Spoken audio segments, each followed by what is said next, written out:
Well, as you know, I cut taxes and regulations more than any other president. We had the biggest tax cut, and bigger even than the Reagan tax cuts. And I also cut regulations far more than any other president.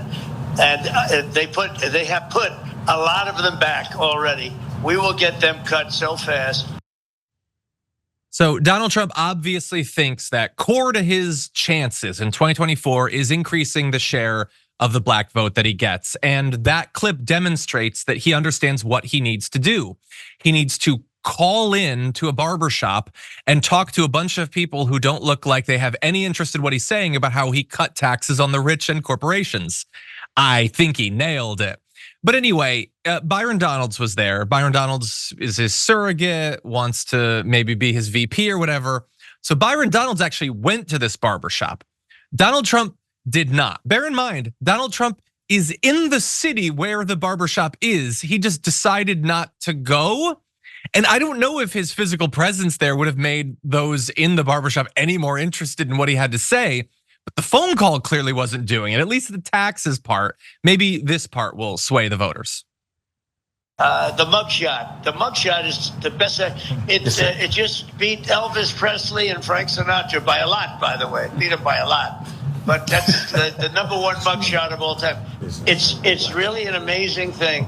Since it happened, the support among the black community and the Hispanic community has skyrocketed. It's been amazing, really been amazing. It's been actually very nice to see.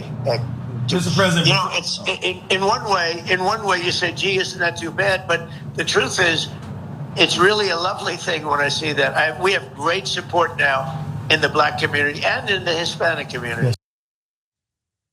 Okay, so cut taxes on the rich, and also I had a mugshot. And I had the mugshot, and now black and brown people love me, and it's great, and it's actually good that they love me, and I like that they love me. The video will continue in just a moment, but first I have a message for you.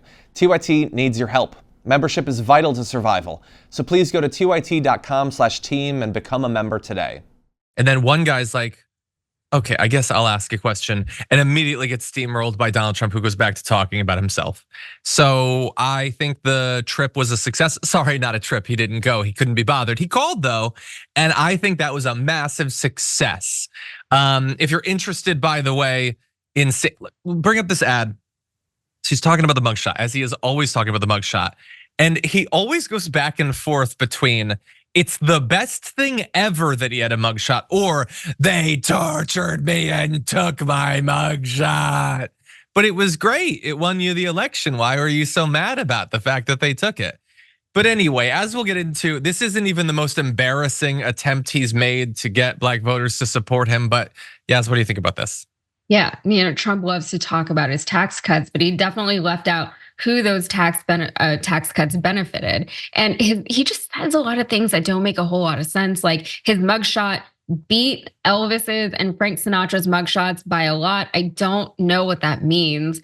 And, he seems to be setting himself up, to where he's leaning on the idea that if other people think he's cool, if other people like them, think that Trump is cool, then they'd be like, oh, I guess Trump is cool now, And it's that social reinforcement that he's leaning on, or he's trying to instill within them. And he's trying to be cool and be like, oh, I have a mugshot. You probably know people with mugshot. Like it feels a little racist that he keeps like harping on that when he's talking to certain people in certain communities, especially.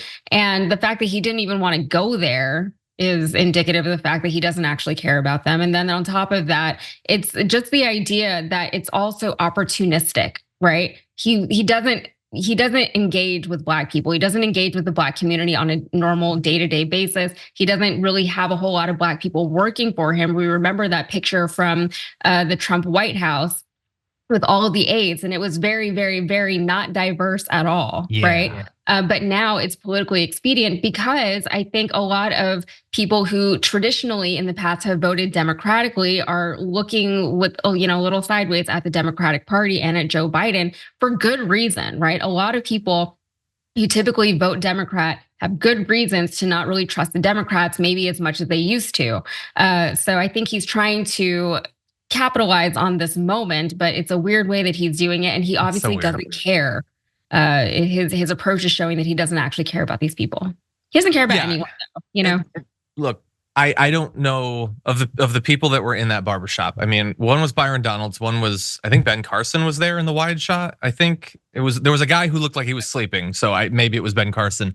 I don't know if those voters support Donald Trump, if they did, if they didn't, but now maybe they like him. It's entirely possible. But like, I just love that he didn't bother to go. I love that this is in Atlanta, where Republicans have stripped voting machines out because they don't want the people there. Those people, they don't want their votes to count. And Donald Trump tried to overturn the results of Georgia's election in 2020. And he sends Byron Donalds. So like, oh, maybe you don't love Trump, but here's a guy who said that things were better under Jim Crow. It's just such a weird appeal that they're trying to make. It's not the weirdest, as I said. Arguably it's better than just flooding the internet with AI generated images of him with supposed black voters. Or in this one where he, I guess, went to someone's house, except that he didn't because he can't be bothered. But I will say, well, that's terrible. And just calling in, not caring to actually go when you're literally there. You could go anytime. I didn't give him credit.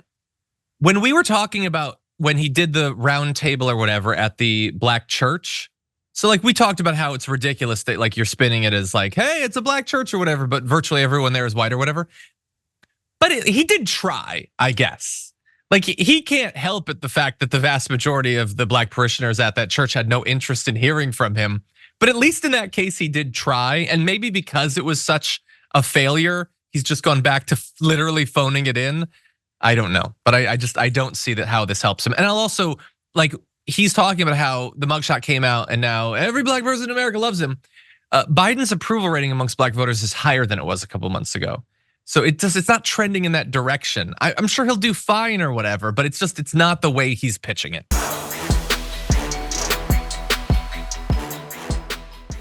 When you click the join button and become a tier 2 member, you get access to all of our weekly top 10 lists. What are you waiting for?